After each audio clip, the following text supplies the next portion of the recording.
है और फोकस में है टाटा मोटर्स। नतीजों के बाद नतीजे हमने देखा कि काफी मिले जुले देखने को मिले, लेकिन कुछ कारणों की वजह से और कुछ रिपोर्ट्स के चलते हम देख रहे हैं कि आज यहाँ पर तेजी देखने को मिल रही है।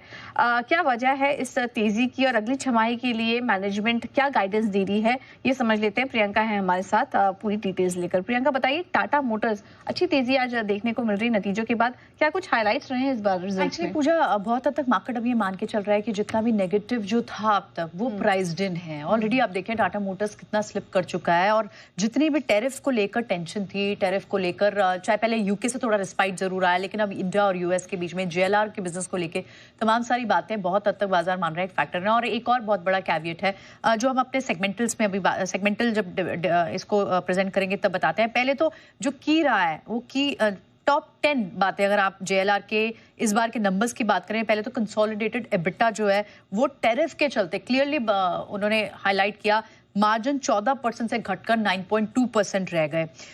लेकिन अगर आप जेएलआर के Q1 की आय बोले, उसका मार्जिन बोले, वहां पर भी कटौती तो है, कमी तो आई है, 4% मार्जिन रह गए। लेकिन उनको ये एक्सपेक्टेशन है कि आगे चल के गाइडेंस इतनी बुरी नहीं दी जेएलआर को लेकर। तीसरी बात, जेएलआर की डिमांड को लेकर कंपनी ने कहा है कि यूएस से तो हेल्दी डिमांड है, यूके से स्टेबल है, जो कंसर्न आ रहा है वो चाइना और ईयू से आ रहा है। और इसमें जो अभी मार्जिन्स देखने को मिल रहे हैं, जेएलआर ने 10% का जो लग्जरी टैक्स लगाया है चाइना ने, वो एब्जॉर्ब करके आया है। चौथी बड़ी बात ये कि FY26 के लिए जेएलआर की जो एबिट मार्जिन की गाइडेंस है वो थोड़ी उन्होंने हायर एंड पे दी है, वो दी है 5 से 7% की। और एक और बड़ी बात कि FY26 में जेएलआर जो है वो फ्री कैश फ्लो हो जाएगा, जो अभी इस क्वार्टर में नेगेटिव आया है। सीवी बिजनेस को लेके, पीवी बिजनेस को लेके बिल्कुल कंसर्न दिख रहे हैं, लेकिन ये बैकवर्ड लुकिंग डेटा यानी पीछे जो जा चुका है। लेकिन एक अच्छी बात इसमें ये थी कि सीवी का एबिटा मार्जिन आप देखें ना, काफी रेजिलियंट रहा है, घट के आया है लेकिन रेजिलियंट रहा है। पीवी सेगमेंट का मार्जिन ये भी घटा है, लगभग 310 बेसिस पॉइंट से घटा है, 4% रह गया है। और इसमें कहीं ना कहीं 100 बीपीएस पॉइंट्स पीएलआई स्कीम से जो कंपनी को मिला है वो भी इंक्लूडेड है। लेकिन मैनेजमेंट ये मानता है कि H2 से शायद यहाँ पर बेहतर होगा, मार्जिन में सुधार होगा।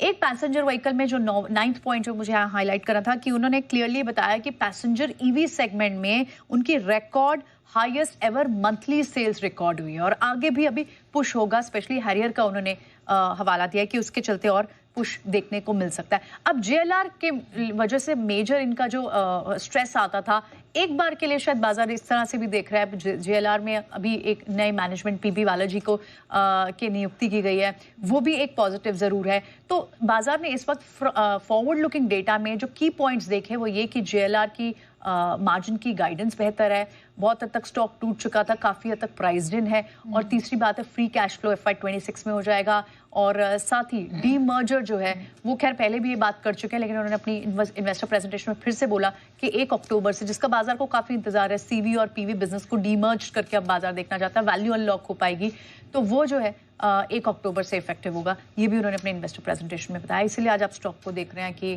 खराब नंबर्स के बावजूद चल रहा है। इंटरेस्टिंग।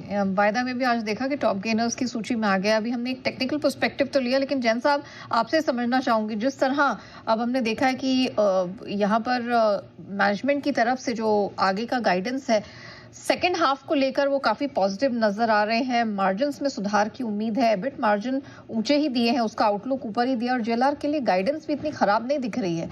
अब आपका क्या व्यू बन रहा है सर टाटा मोटर्स को लेकर? एक चीज तो जो अच्छी लगती है मुझे वो है इन्होंने डेट्स को रिड्यूस किया है। क्योंकि देखिए जब उनके टॉप मैनेजमेंट ने मतलब जब आए थे, मतलब चंद्रा साहब आए थे, तो उन्होंने ये एक बहुत बड़ा अनाउंसमेंट किया था कि मैं इसको डेट फ्री करूंगा, और उस टाइम पे लगता नहीं था कि इतनी इजीली होगा। और अच्छा खासा इन्होंने डेट्स को रिड्यूस किया है, जो 1.25 लाख करोड़ 1.5 लाख करोड़ के आसपास पहुंच गया था, वो चीज आज 70,000 करोड़ के लगभग है। So which is a very big plus, जो मुझे बहुत पॉजिटिव लगती है, क्योंकि मैं टाटा मोटर्स को पहले में डेट्स की वजह से ही रेकमेंड नहीं करता था वेरी फ्रेंकली, और अभी भी मैं कोई बहुत ज्यादा मेरे टॉप उस पे नहीं रहता है रडार पे। बट एनीवेज जेएलआर का जैसा आपने कहा, बाकी सीवी का इबिटा मार्जिन रेजिलिएंट रहा, that was a good point. EV में तो ये लोग अच्छा कर ही रहे हैं।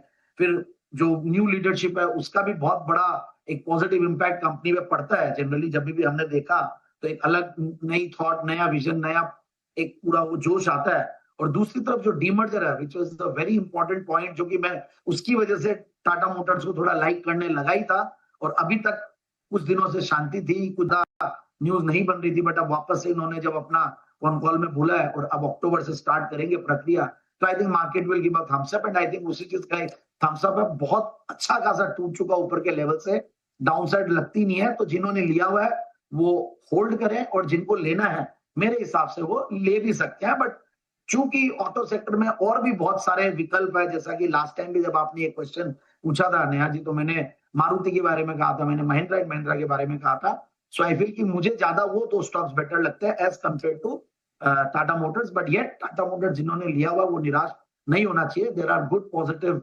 टेलविंड्स, ऐसा लगता है कि अच्छा ही होगा आगे आने वाले दिनों में। ऑलराइट।